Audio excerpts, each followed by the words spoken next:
testing it.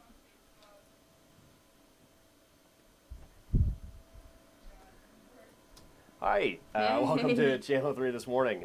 We're dealing with some technical difficulties this morning. Obviously, it's just rounding out the new year on so 2026, hopefully it's better than this. Huh? Yeah, new year, same tech issues. Yep. Our switcher, long story short, we'll give you some background here because Yeah. this happens more often than we'd like. Our switcher, which makes the show go, puts us on the airwaves, does the sound, and triggers the stories, is dead. So we are limited in capability, so you're getting this bootleg style morning news from our podcast set. But we figured something's better than nothing. So here we are. But hopefully everyone, as far as weather-wise goes, is safe and sound and ready to rock. So yeah. All right. Well, let's get into it. Yeah, let's get into it. Well, this morning, millions of dollars are headed to rural communities all across the country. That's right. So Vermont will get more than $195 million. New Hampshire and New York will get more than $200 million. Now, it's part of the Trump administration's Rural Health Transformation Program. The $50 billion initiative aims to strengthen and modernize healthcare in rural areas. Half of that money will be split evenly among states. The other half will be awarded through a point system, and that point is drawing a little bit of criticism. Yeah. Now, of that second half of discretionary funds, about 20% is based on a state's commitment to specific policy actions.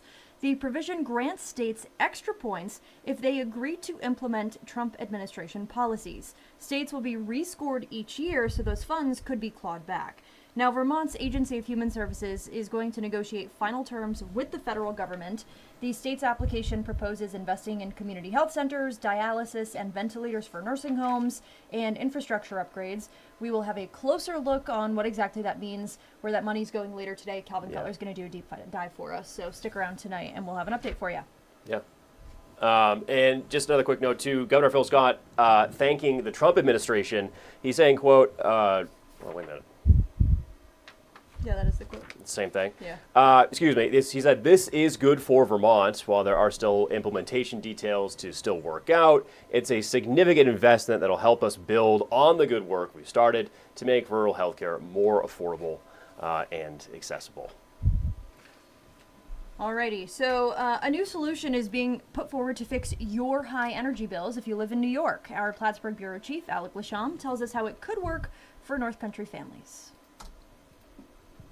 With just weeks until New York State lawmakers return for session, North Country Democratic Assemblyman Michael Cashman is putting forward his first bill. It seeks to stabilize the electric rates that people are being crushed by from our electric companies. Cashman says the legislation is in response to high utility bills over the last year.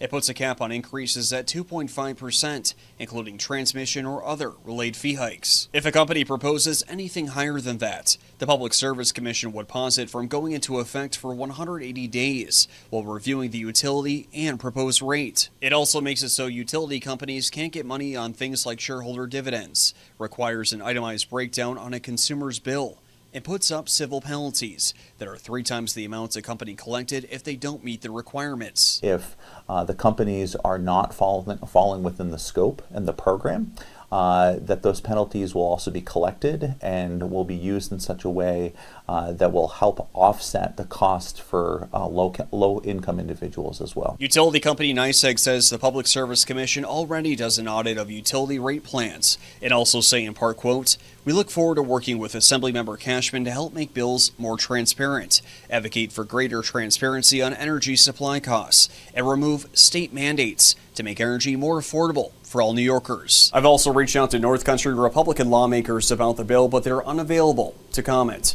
Reporting in Plattsburgh, Alec Lasham, Channel 3 News.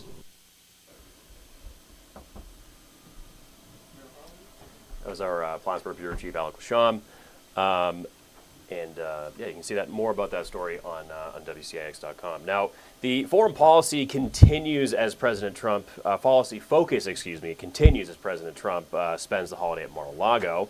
Now, the president discussed an alleged drug site that was targeted at the Pentagon and also confirmed another boat strike in his pressure campaign against Venezuela. The president hosted Israel's prime minister for some meetings and leveling threats of Iran and Hamas as the two push to move to phase 2 of the Israel-Gaza peace deal. CBS's Kamal Alfalzi has more from London. We'll pull that story up for you in just a sec here. He can be very difficult on occasion, but you need a strong man. There was barely a sign of any private disagreements as President Trump and Israeli Prime Minister Benjamin Netanyahu stood publicly united at Mar-a-Lago in their first meeting since the fall. The president lobbed threats at Iran over Israel's fears that Tehran could be rebuilding its ballistic missile stockpile. If it's confirmed, look, they know the consequences. Consequences will be very powerful. The president threatened Hamas once again that if the group doesn't disarm, a key requirement to move his peace deal forward, They'll be held to pay for them, and we don't want that. Phase 1 also calls for Hamas to hand over the remaining Israeli hostages, alive or dead.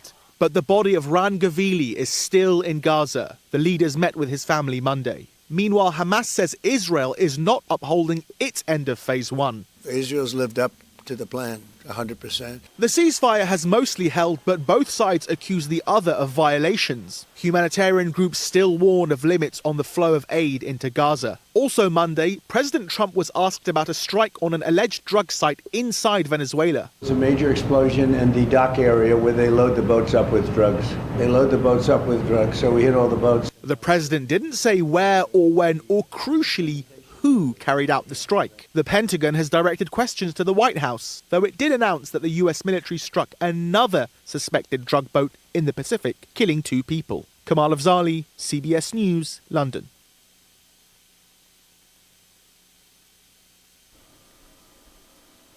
If you're just joining us right now, we have had a bit of an abbreviated show this morning dealing with some technical issues. We're going to go take a quick break, and we'll come right back, and we'll have Peter do some weather for you. We'll just stick around just for a sec.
Hi, welcome back. If you're just joining us this morning, obviously we're streaming on the website and the app, dealing with some technical issues, so hopefully starting out 2026 a little bit better. A little bit better, hopefully. That would be good. But, now we're going to bring in stock weather here. Yeah. The last, day or so, I'm dealing with some pretty slick weather as far as the roads go. Yesterday we had Sophia out. Especially yesterday, Yeah.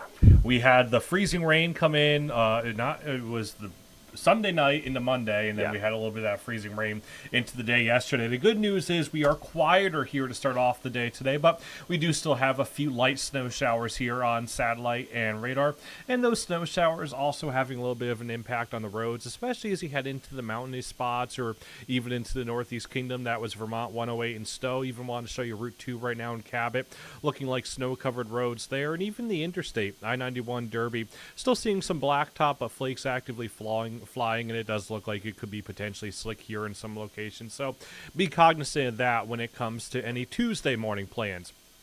Temperature-wise right now, falling from the teens, and we're starting off right now in the teens and single digits here to stepping out the door. Want to show you the view right now from our Skywatch 3 camera up in Newport. You can see some snow actively flying. The parking lot there looking a little bit slick. 13 degrees right now in Newport, but notice that wind at times between 10 and 20 miles per hour, gusting up to 30 and 35 miles per hour, meaning that 13 actually feeling more like 5 degrees below zero, and a lot of us are talking wind chills single digits on either side of that 0 degree mark, and we're really not going to have all that much relief here from the temperature and the wind as we head through the bulk of the day ahead.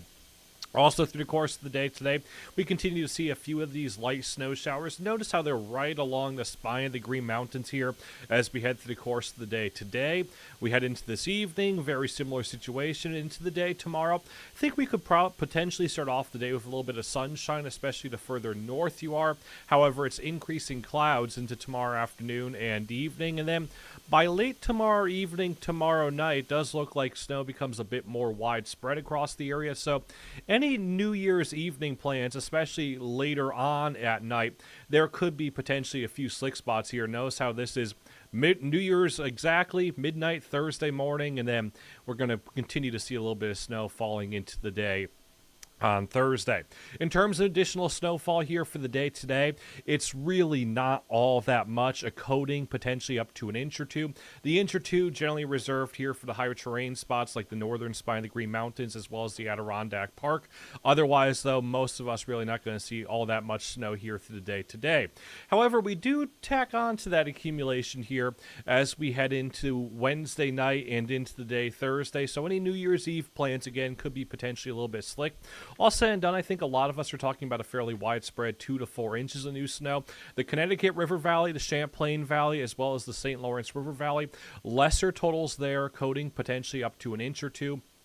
But again, notice the mountainous spots potentially running an additional 4 to 8 here in that same time frame. So again, any plans out and about for New Year's Eve, just be cognizant of the fact that there could be potentially a few slick spots, especially later on at the night. Notice how the snow becomes a bit heavier in nature as we head towards 10, 11, midnight. So right as we're ringing in the new year, potentially a few slick spots out there.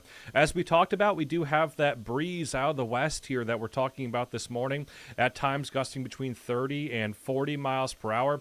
We keep that breeze going in place here through this afternoon, even into this evening and into the first part of the night tonight, before that breeze does start to diminish and shut off here as we head towards later tonight and into your day tomorrow. But what does that breeze mean?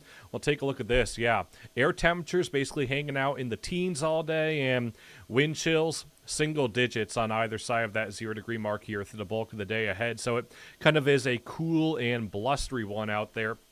Here's that forecast for the day ahead. Again, I showed you the wind chills. Here's where the actual air temps are. Most of us are in the upper single digits and teens here through this afternoon. Tonight, overnight lows, they'll fall back on either side of that 0 degree mark. It's decreasing clouds. It's a cool night tonight. We head into your day tomorrow. Increasing cloud cover through your day on Wednesday, and a few snow showers arriving later into tomorrow afternoon and evening. Show you that 7-day forecast. So that PM snow here for the day tomorrow, continuing into the early morning hours on Thursday for the new year. So again, want to just stress that fact. Any plans for New Year's Eve out and about, you might run into a few slick spots. Quieter, though, as we head into the first few days of the new year. It's Thursday, Friday, looking quieter and drier. Similar story for the upcoming weekend as well for Saturday and Sunday. And notice the temperatures, definitely on the cooler side, talking teens and lower 20s here as we head through the next 7. Yeah, Peter, I think certainly, look, a pretty cold next few days here, and New Year's Eve. Yeah, I mean tomorrow. Yep. Yeah. Hard to believe. We're rapidly approaching the new year, and hopefully we can have working technology for the new year. Yeah, that's right. New Year's resolution. Yeah. All right. Well, we're gonna take a quick break here, and we're gonna figure some stuff out, and we will be right back.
welcome back. If you're just joining us, things have hit the fan here at Channel 3 this morning. Yes. Our switcher is dead.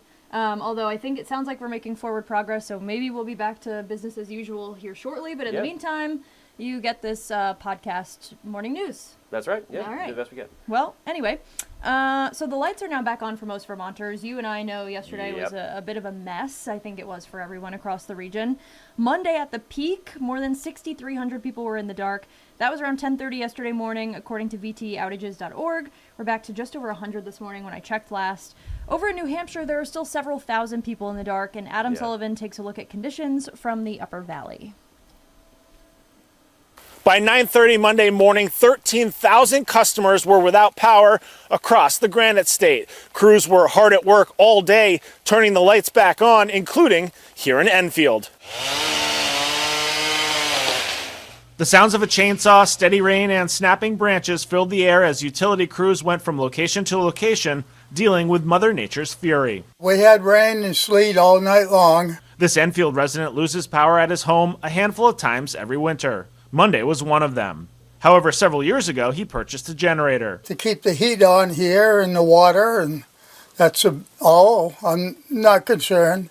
While the wind was mild for most of the day in this town, the weight of the ice on frozen limbs was enough to do damage. Falling branches while crews worked to restore the power was a concern. We would like people to stay away from those areas because once one branch breaks, we don't know if another one's going to break, and we don't want anybody to get hurt from that. The problem is if it's down wire. As police responded to close roads that were no longer passable, they were also dealing with accidents. Mostly minor stuff, morning commute, people headed to work, just sliding off the road, going a little too fast and due to the weather conditions. For the most part, line workers were able to make quick work before moving on, though first responders say sporadic outages could continue. If we extend into the evening hours when it starts getting cold, we'll start checking on some of our residents that we know that are in need of some extra attention. Mr. Walker was only in the dark for 3 hours. He says he's seen worse. Last year we were out for 2 days, though. That was a real bad storm. Public safety officials say, of course, never drive over or go near down lines. They also say if you do lose power, never run your generator indoors and, whenever possible, use flashlights rather than candles. Reporting from Enfield, New Hampshire, Adam Sullivan, Channel 3 News. Some good stuff there from Adam Sullivan, of course, yesterday. Pretty cold day to be out reporting to, and obviously there's power crews, out there as well. So certainly quite a bit of work to do cleanup-wise yesterday as well. Hopefully nobody's slipping and sliding. Yeah, I was slipping and sliding this morning. It was not fun. So if you're heading out the door soon, your driveway or your front step might be a little scary. So. Well, kind of switching gears here, Vermont farmers are, leading the way in exporting whey, and that is a product now. Despite tariffs throwing a wrench in Vermont farmers' trade, export value spiked to almost 80% last year. That's quite a big number. And as our Calvin Cutler shows us, it's in part fueled by a national trend toward some health and wellness goals. Liquid whey is a byproduct of the cheese-making process, which producers dry out and sell for other uses. It's a great way to upcycle a commodity and turn it into a valuable product that consumers and food manufacturers can utilize. According to online magazine Farm Flavor, Vermont saw a 78% increase in the value of its agricultural exports. That's because, according to the International Dairy Foods Association, prices for high-protein whey have nearly tripled in the last few years. Domestic demand for whey products in particular has been extremely strong this past year. And so that domestic demand is driving whey prices really high. Whey is used in a number of products, from animal feed to baby formula to protein powders, which have surged in popularity. And food firms are scrambling to keep up. After COVID, everybody got really health conscious and was like, what can I do to ensure I have a healthier immune system? A better diet is what always equates back to a healthier immune system. Ryan Green opened Green Mountain Nutrition and Smoothies in Essex Junction a decade ago. He says now there are hundreds of choices for people to supplement their diets with protein. Protein cookies, cakes, brownies, cereals, drinks, and more. He shows us how a protein smoothie is made. 2 ounces of pineapples, a little more than 2 ounces of strawberries, and a scoop of our Rule 1 vanilla. Now, this particular smoothie, the Champlain Sunrise, has 24 grams of protein, 39 grams of carbs, and 2 grams of fat, bringing the total to 239 calories. And although protein and whey is hot right now, is this going to change at all? Where do you see this heading? People just want to be healthy. They don't want to be sick. They want to live that lifestyle of energetic and for lack of a better term, young. You know, we're all trying not to get old. Vermont farmers playing a role in a global protein craze. Reporting in Essex Junction, Calvin Cutler, Channel 3 News. Some good work there from Calvin Cutler. Some great news for us, actually. Yeah. We'll be back on air in just a few minutes here, back on TV. We're going to be up for a 5:30 start, so we've got a minute and 20 seconds to get to the studio. We'll catch you on the airwaves shortly. See you when I see you.